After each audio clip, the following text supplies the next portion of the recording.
何これ？リマ名物チェロスサンフランシスコ。めっちゃ美味しい。1ダース買って帰ろう。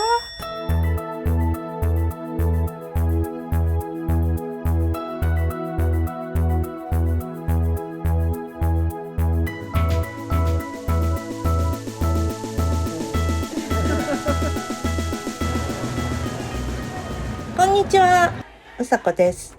すねこが申し込んでいたマチュピチュツアーが今日から始まります。うさことすねこのプチ贅沢旅。じゃあネイル行ってくる。ほんまにネイル行くの？こんな朝からネイルサロン開いてる知の？らんけど。あそこどうやろ。Are you open? Gracias。ブルーを基調にしたこのお店、ドアマンが中に入れてくれました。お店の手前がネイル、奥がヘアサロンになっています。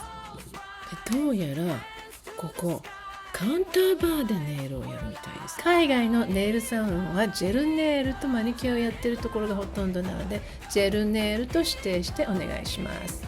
ここはドリンクがなんと無料なんですよ。私が注文したココアはこんな可愛いクマさんのカップに入ってきました。美味しかった。はい、できました。平日は朝8時からやってるそうです。仕事前にでも寄れますね。うさことすねこのプチ贅沢旅。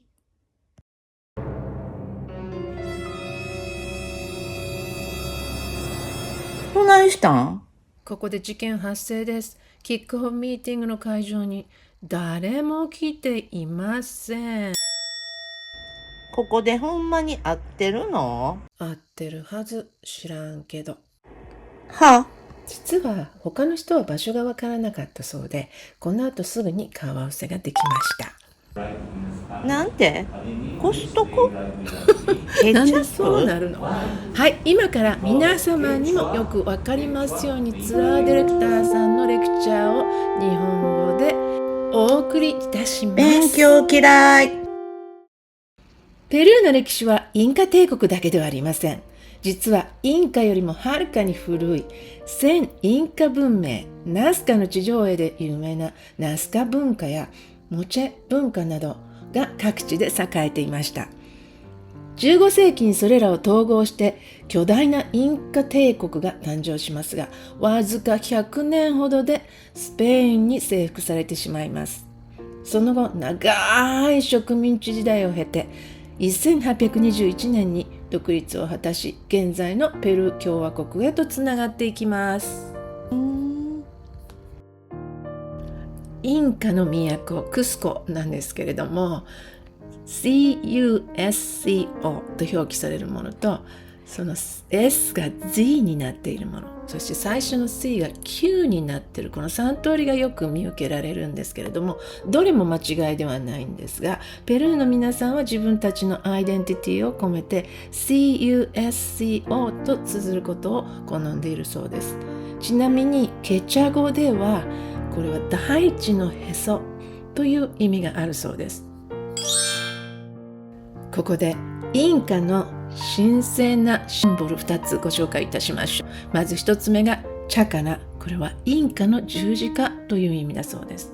2つ目のこのトゥミーはペルーの公式観光シンボルとしても本当によく見かけるものなんですけれども、本来は神聖な儀式用のナイフとして使われています。トゥミーって丸の内のビジネスマンが使ってるあのブランドバッグ？そう、実は創業者はペルーの青年協力隊に参加していて、ここから名前を取ったそうです。こんなところにつながってるなんて驚き。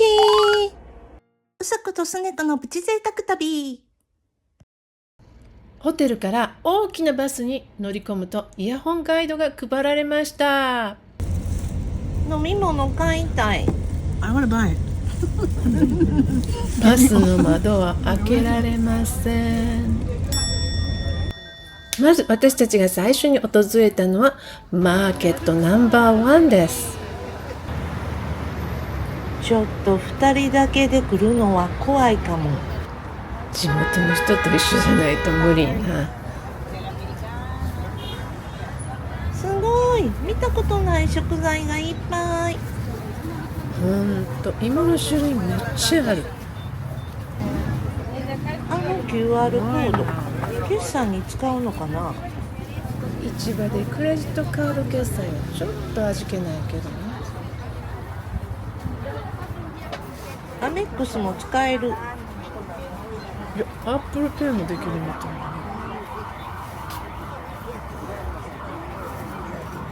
あ、でっかいトウモロコシ。昨日食べたチョクロ、もちもちのやつな。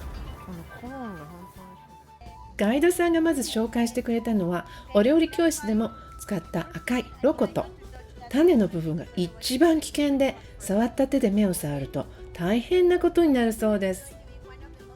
次に出てきたのが黄色いアヒアマリロとアヒチャラピータ。アマリロの辛さはマイルドですが、この小粒の方は一口かじると体中しびれが走るそうです。これらの辛さは針で刺すように痛いという意味合いのピカという言葉を使うそうです。これら3つをまとめた表を貼っておきますので参考にしてください。次は興味深いペルーのサプリです。まずはマカ。過酷なアンデス高地で育つ生命力の塊で、現地では精力増強疲労回復剤としてスープにして飲むそうです。私はこちらの女性用の方を買ってまいりました。マチュピチュに行く日はこれを飲んで頑張りたいと思います。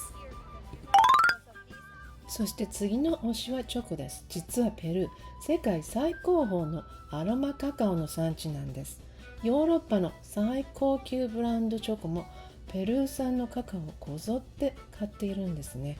そしてペルーの市場で絶対に目にするのがこのコカの葉、例の原料ですよね。現地では高山病のためのお茶にしたり噛んだりするそうです。ほんの少しだけ分けてもらおうと思って1ドル紙幣を渡したら、大きな袋にどっさりいただきました。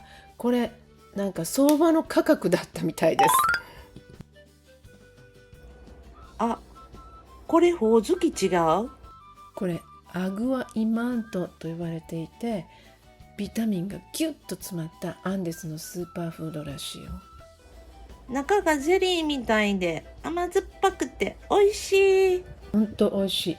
で、もう一つペルーに来たら絶対外せないのがこちらのチェリモヤです。どう？初めて食べた感想は？美味しい。パイナップルとリンゴを合わせたような爽やかな中にクリーミーな甘さがある。上手に言うね。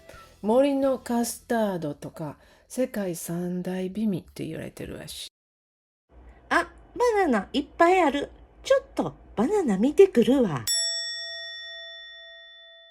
うさことすねこのプチ贅沢旅。ペルーの首都リマの発祥の地、リマ歴史地区に向かっています。1991年に世界遺産に登録されたエリアですが、こちらは司法省最高裁判所ですね。そしてこちらはペルーをスペインから独立させた英雄、サンマルティン将軍を称える広場、サンマルティン広場です。わー、ヨーロッパに来たみたい。スペインのピサロが1535年にペルーの首都リマを建設。アルマス広場を中心にして格子状に街を整備したらしいよ。あ、音楽大学？お前、古代の楽器の研究とかここでしたら楽しいかもな。なんかあっちの奥に見える山あるやん。あれ標高400メートルでサンクリストバルって言って。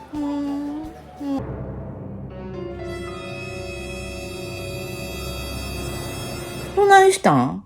大統領選挙の翌日だったので、公園はバリケードがあって中に入れません。でも人がいないから写真がたくさん撮れるかも。 That's right。 いいこと言うやん。はい、というわけで写真を一生懸命撮っていたんですが、ビデオを撮るのをうっかり忘れておりました。申し訳ございません。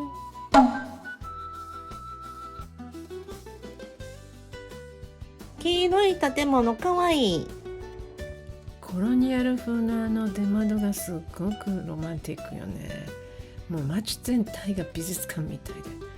南米って怖いとこって思ってたけど、ペルー楽しいわ。アルパカもいっぱいおるしな。今度は何？今ね、工事中でね、ちょっと待ってよ。正面の写真が全然撮れないね。上の方しか撮れない。フェンスがあってね、なんか上しか写真撮れない。中に入れるの？中は入れるみたいよ。あ、でも撮影禁止だって。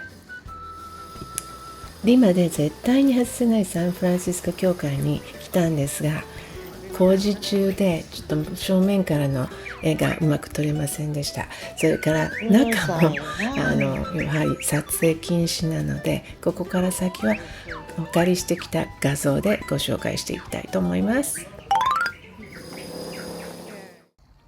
まず中に入って目に飛び込んできたのが、17世紀にスペインのセビリアから運ばれてきた鮮やかな装飾タイル、アズレージョです。素晴らしいと思いませんか、これ。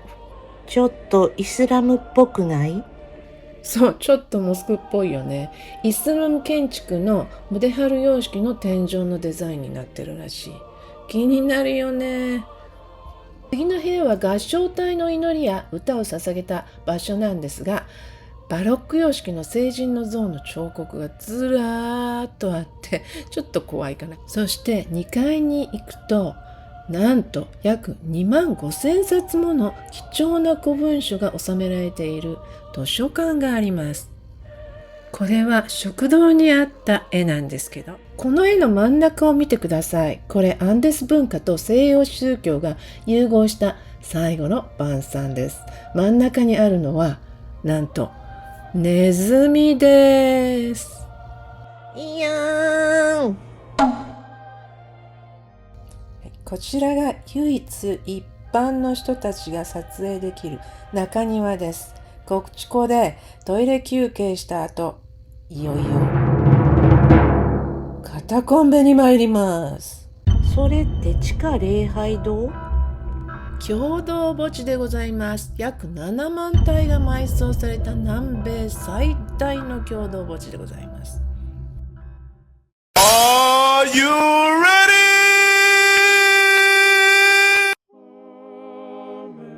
なんかひんやりしてきた。16世紀から19世紀にかけてリマの人々が埋葬されてきたらしいけれども、頭蓋骨や大腿骨が幾何学的に並べられていてね、なんかこう芸術を感じるんだよね。なんかちょっと慣れてきた。ここまで来るとちょっと圧巻だよね。お腹空いてきた。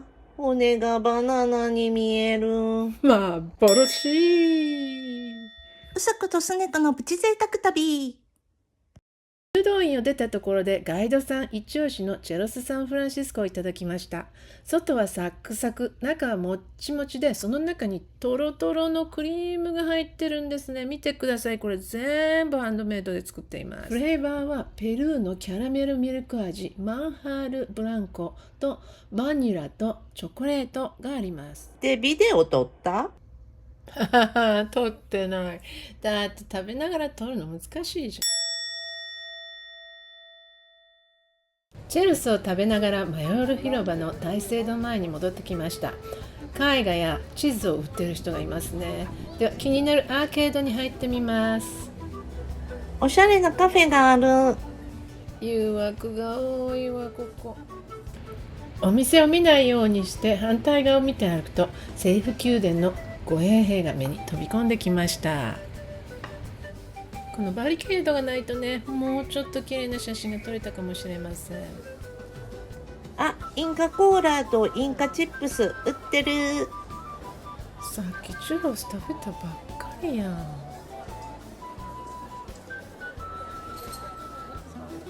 マヨール広場からほんの少し北に歩いていくと、急に雰囲気が変わって警察の装甲車。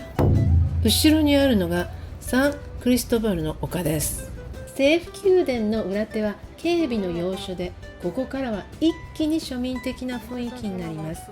これがリマの素顔なのかもしれませんね。わあ、緊張してきた。な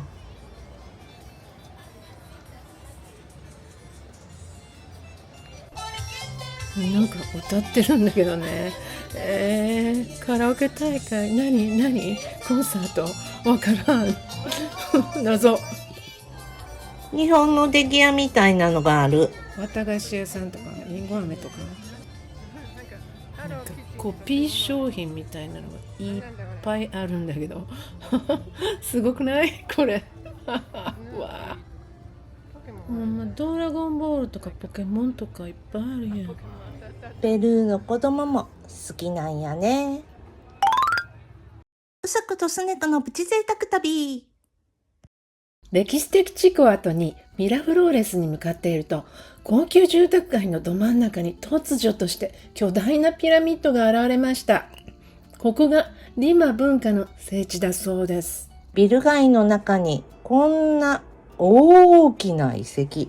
紀元500年頃、インカ帝国よりもはるかに昔に作られた儀式用のピラミッドで、近くで見るとアドベと呼ばれる日干しのレンガが何百万個も積み上げられているんだよね。本棚に本が並んでいるみたい。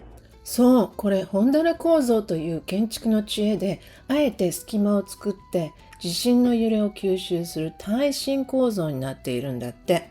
1000年以上前にこんな技術があったなんて、ちょっと驚きだよね。うさことすねこのプチ贅沢旅。この日の夕食はツアーの皆さんとスイスペルービアン料理でした。この老舗レストランラ・ティエンデシータ・ブランカは1939年創業で、スイス人が開いた伝統あるお店らしいです。お料理も美味しいし、ケーキやデザートの種類もすごい。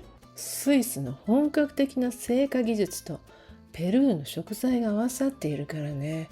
デザートのレベルはとにかく高いの。実はノーベル賞作家のバルガス領サも通った歴史的な名店なのよ。美味しいわ。食後ケネディ公園歩いていたら、かわいい猫ちゃんたちに遭遇しました。癒される。猫もかわいいな、なかなか。お腹すいた。じゃあコンビニに行く？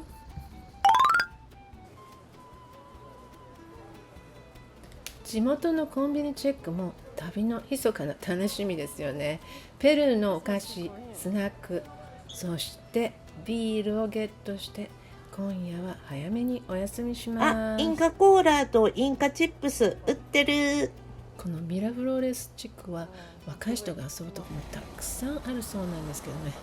今日はとにかくおとなしくしておきます。Buenas noches。おやすみなさい。